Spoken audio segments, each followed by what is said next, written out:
कि पूर्व की सरकार के अंदर गैंगस्टर हरियाणा के अंदर सरकारी संरक्षण प्राप्त थे। जिस तरीके से इनकी सरकार के अंदर संरक्षण दिया जाता था फिरौती के लिए, संरक्षण दिया जाता था हत्याओं के लिए और संरक्षण दिया जाता था अपने राजनीतिक सर्वाइवल के लिए, आज वो दौर जा चुका है। सुरजेवाला साहब, आपकी दुश्मनी हुड्डा साहब के साथ है।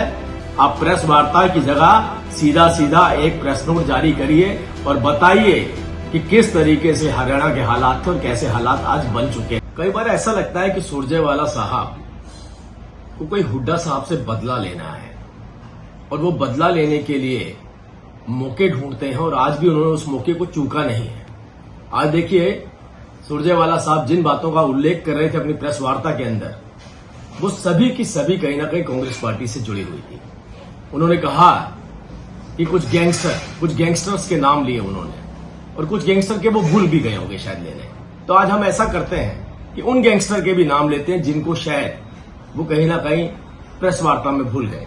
इसके अलावा भी कुछ गैंगस्टर हैं, संदीप गडोली, सतीश कठूरिया, दीपक पहलवान, मनोज भाटी, करमवीर बधाना, अनिल ढिल्लो, ये सब वो गैंगस्टर हैं जिन्होंने हरियाणा के अंदर भरपूर बर्बादी मचाई, जिनका बहुत बड़ा योगदान था हरियाणा के अंदर फिरौती के लिए, हत्याओं के लिए।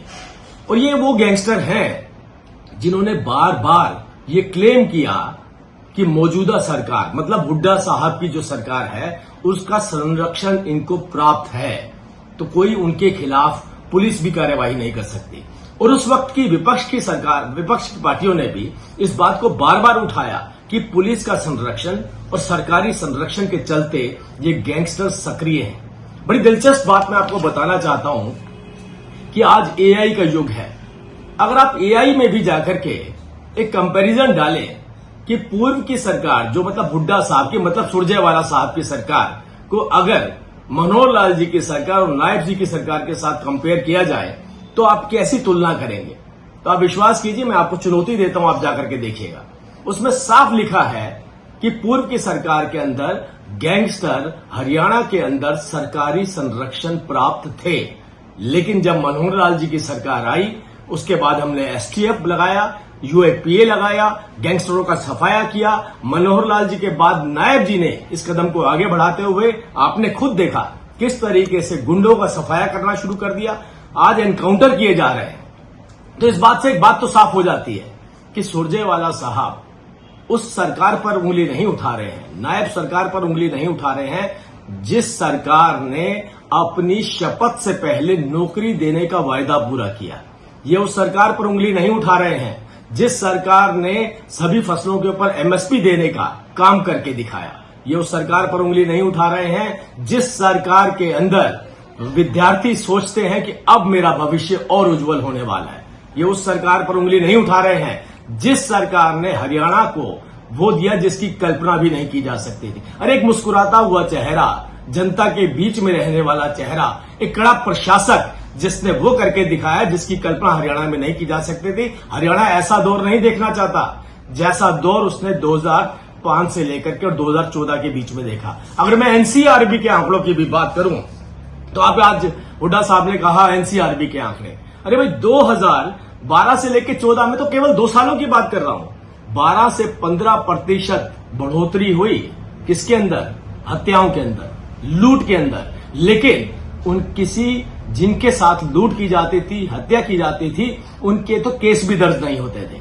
हाँ, हमने कहा कि कमजोर से कमजोर आदमी भी आकर के थाने में अपनी रिपोर्ट दर्ज करवा सकता है। हम किसी भी गैंगस्टर को बख्शेंगे नहीं। जिस तरीके से इनकी सरकार के अंदर संरक्षण दिया जाता था फिरौती के लिए, संरक्षण दिया जाता था हत्याओं के लिए और संरक्षण दिया जाता था अपने राजनीतिक सर्वाइवल के लिए, आज वो दौर जा चुका है। सुरजेवाला साहब, आपकी दुश्मनी हुड्डा साहब के साथ है।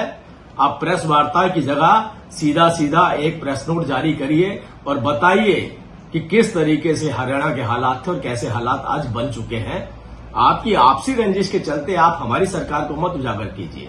हमारी सरकार का नाम लेना है तो हमारी पॉजिटिविटी के साथ लीजिए, हमारी विशेषताओं के साथ लीजिए। उन बच्चों से जाकर के पूछिए जिन्हें नौकरी मिली है, उन महिलाओं से जाकर के पूछिए जिनके घर पर उनके अधिकार पहुंच रहे हैं, उस व्यापारी से जाकर के पूछिए जिसे पता है कि सरकार के पास जाऊंगा अगर मुझे कोई किसी तरीके की धमकी मिलती है तो अगले दिन उस व्यक्ति का एनकाउंटर किया जाएगा। वो लोग आपको बेहतर जवाब दे पाएंगे। आपकी आपसी लड़ाई आप आपस में निपटिए।